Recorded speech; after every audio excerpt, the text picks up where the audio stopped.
Doctor Baba Saheb Ambedkar open university.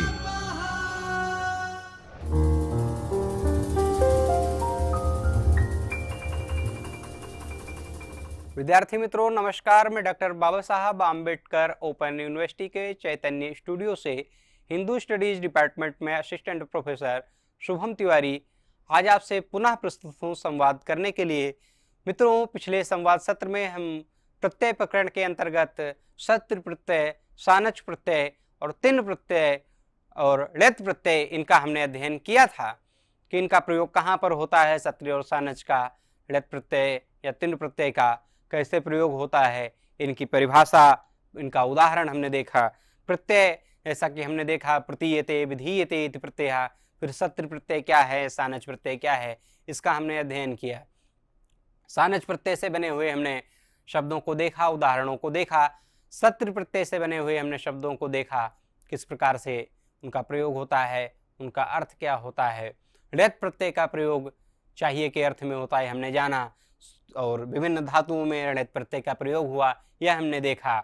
श्रु धातु में णित प्रत्यय लगा, यस धातु में णित प्रत्यय लगा, भुज धातु में णित प्रत्यय लगा, और जो भी शब्द बने उनका एक हमने अध्ययन किया।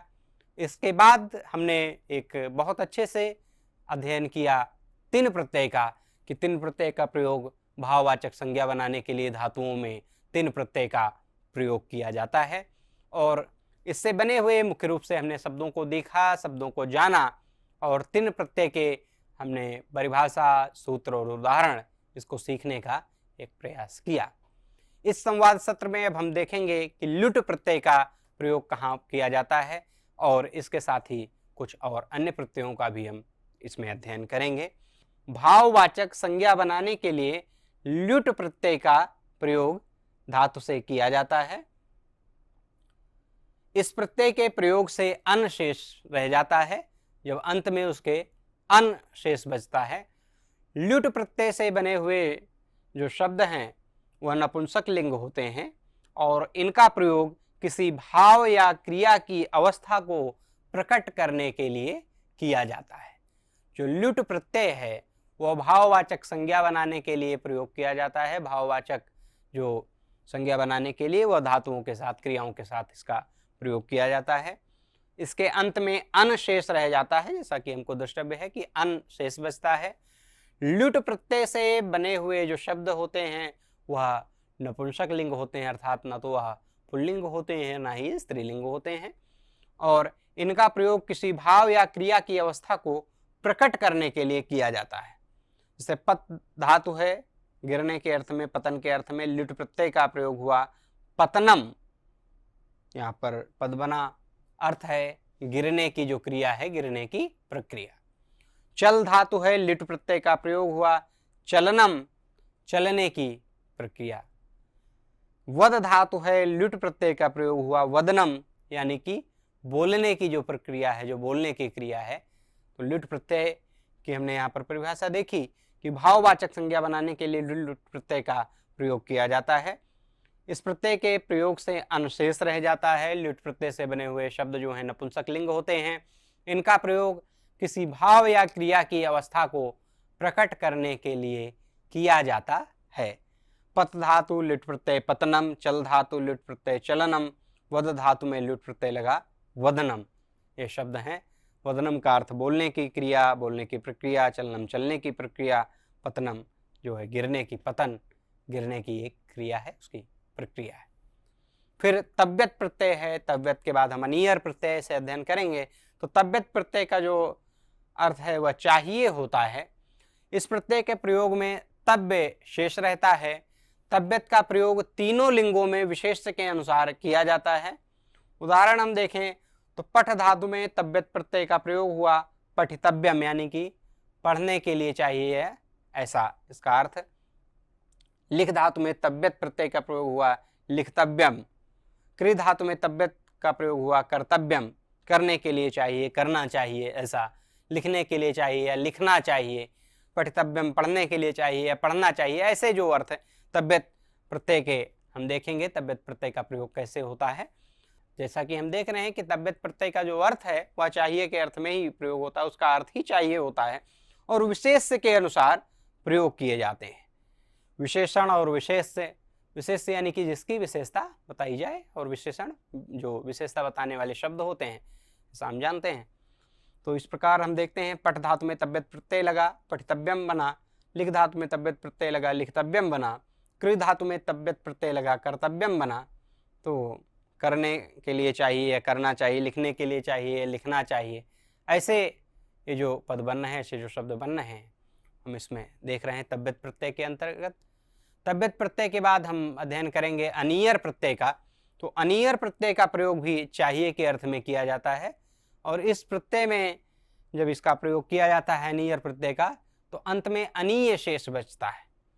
भू धातु है, अनियर प्रत्यय का प्रयोग हुआ, भवनीय यानी कि होने के लिए चाहिए या होना चाहिए, ऐसा शब्द बना, ऐसा यहाँ पर पद बनता है।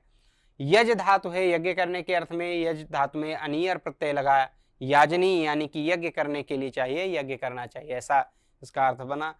पठ धातु में अनियर प्रत्यय लगा, पठनीय पढ़ने के लिए चाहिए या पढ़ने योग्य, इसका ऐसा अर्थ हुआ। हम देखते हैं कि अनियर प्रत्यय से बने जो शब्द हैं वह चाहिए के भाव को प्रकट करते हैं और विभिन्न धातुओं से जुड़े होते हैं। विभिन्न धातुएं जैसे भू है, यज है, पठ है, इसके अलावा और जो क्री धातु है उसमें अनियर लगेगा, तो करणी जो एक शब्द होता है कि ऐसा करना चाहिए, करने के योग्य। तो अन्य पद भी, अन्य शब्द भी बन सकते हैं। यह तो यहाँ पर केवल उदाहरण मात्र के लिए 2-4 उदाहरण लिए जाते हैं।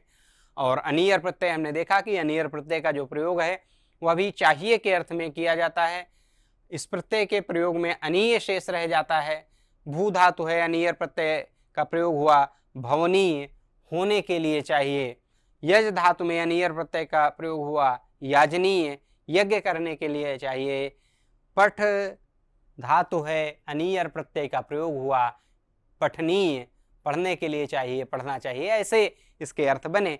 हम देखें तो जो अनियर प्रत्यय से बने जो शब्द हैं वह चाहिए के भाव को ही प्रकट करते हैं, क्योंकि हम यहाँ ऊपर भी देख रहे हैं इसकी परिभाषा में, तो अनियर प्रत्यय का प्रयोग चाहिए के अर्थ में ही किया जाता है और अंत में अनीय शेष बचता है, जैसे पठनीय, याजनीय और भवनीय, ये जो अर्थ हम यहाँ पर देख रहे हैं। फिर लुल प्रत्यय है, तो लुल प्रत्यय में इसका जो अर्थ है कर्ता या वाला होता है। कर्ता या करने वाला, वाला मतलब उसका कर्ता।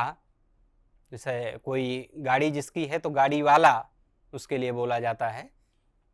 इसके प्रयोग में वो शेष रहता है जिसके अक आदेश हो जाता है, जिसका जो ऊ शेष बचता है उसका अक आदेश अंत में कर दिया जाता है। इस प्रत्यय का रूप विशेष के अनुसार तीनों लिंगों में बनाया जाता है, तीनों लिंगों में बनाया जा सकता है जो लुल प्रत्यय है। तो उदाहरण हम देखते हैं लुल प्रत्यय के कि पाठ है, यहाँ पर धातु है, लुल प्रत्यय का प्रयोग हुआ, पाठक यानी कि पढ़ने वाला, पढ़ने का कर्ता यानी कि पढ़ने वाला, जो पढ़ने की काम करने का जो करता है, जो पढ़ने की क्रिया करने का जो करता है वह पढ़ने वाला, ऐसा बोलते हैं उसको। क्री धातु है, लुल प्रत्यय का प्रयोग हुआ, कर्ता यानी कि करने वाला। लेख धातु है, लुल प्रत्यय का प्रयोग हुआ, लेखक यानी कि लेखन करने वाला। इसमें ऊ शेष रहता है, उसका अंत में अक आदेश हो जाता है। संस्कृत व्याकरण के अंतर्गत इसका ये अध्ययन हम कर रहे हैं। तो अक आदेश होने के बाद इसके अंत में अक बचता है, जैसे पाठक। और कर्ता यहाँ पर चूंकि वही इसका कर्ता का भाव ही ये प्रकट कर रहा है। लेख धातु है, यहाँ पर लुल प्रत्यय का प्रयोग हुआ, लेखक लेखन करने वाला। ये भी इसका जो अर्थ है लुल प्रत्यय का वह कर्ता या करने वाला या वाला, ऐसा इसके देख रहे हैं इसमें प्रयोग होता है। लेख धातु है, लुल प्रत्यय का प्रयोग हुआ, लेखन करने वाला या लेखक, ऐसा अन्य पद इसके लिए लेखक का भी है। तो इस प्रकार हम देखते हैं। त्रिच प्रत्यय क्या है, तो त्रिच प्रत्यय का अर्थ भी कर्ता या वाला होता है। इस प्रत्यय के प्रयोग में त्रि शेष रह जाता है। त्रिच प्रत्ययांत त्रिच है, त्रिच ये वाला त्रिच है, यहाँ भी त्रिच। त्रिच प्रत्ययांत, प्रत्ययांत मतलब त्रिच प्रत्यय से अंत होने वाले पदों के रूप पुल्लिंग और नपुंसक लिंग में कर्तृ के समान होते हैं, जो कर्तृ होता है उसके समान होते हैं, जबकि स्त्रीलिंग में नदी के समान होते हैं।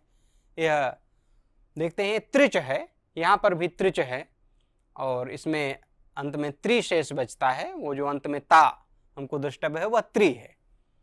तो विद धातु है, त्रिच प्रत्यय का प्रयोग हुआ, विदित्री जानने वाला। विद धातु है, त्रिच प्रत्यय का प्रयोग हुआ, विदित्री यानी कि जानने वाला, जानकार, ज्ञानी, ऐसा जानने वाला जो है। विद धातु है, त्रिच प्रत्यय का प्रयोग हुआ, उसमें विदित्री बनता है जानने वाला। गम धातु है, जाने के अर्थ में त्रिच प्रत्यय का प्रयोग हुआ, जो गत्री यानी कि जाने वाला। वद धातु है, त्रिच प्रत्यय का प्रयोग हुआ, यानी कि वक्त्री यानी कि बोलने वाला, जो बोलने का कार्य करता है। ऐसा इस समय हम बोल रहे हैं, अन्य उदाहरण भी हम ले सकते हैं। कोई भी जब बोलता है तो वह वद धातु है, त्रिच प्रत्यय का प्रयोग हुआ, वक्त्री यानी कि बोलने वाला। तो ऐसे हम देखते हैं कि त्रिच प्रत्यय का प्रयोग कहाँ पर किया गया है। त्रिच प्रत्यय का जो अर्थ है वह भी कर्ता या वाला होता है। ये त्रिच है और इसमें अंत में त्रि शेष रह जाता है, वो ता द्रष्टव्य है लेकिन वो त्रिच है, त्रि है। और ये त्रिच है, त्रिच प्रत्ययांत पदों, प्रत्ययांत मतलब प्रत्यय से अंत होने वाले।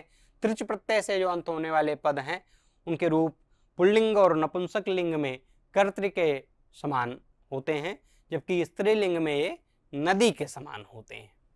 तो उदाहरण देखा, विद धातु है, त्रिच प्रत्यय का प्रयोग हुआ, विदित्री यानी कि जानने वाला। गम धातु जाने के अर्थ में है, त्रिच प्रत्यय का प्रयोग हुआ, गत्री यानी कि जाने वाला। वद धातु है, त्रिच प्रत्यय का प्रयोग हुआ, वक्त्री यानी कि बोलने वाला। तो त्रिच प्रत्यय की हमने परिभाषा और उदाहरण को देखा।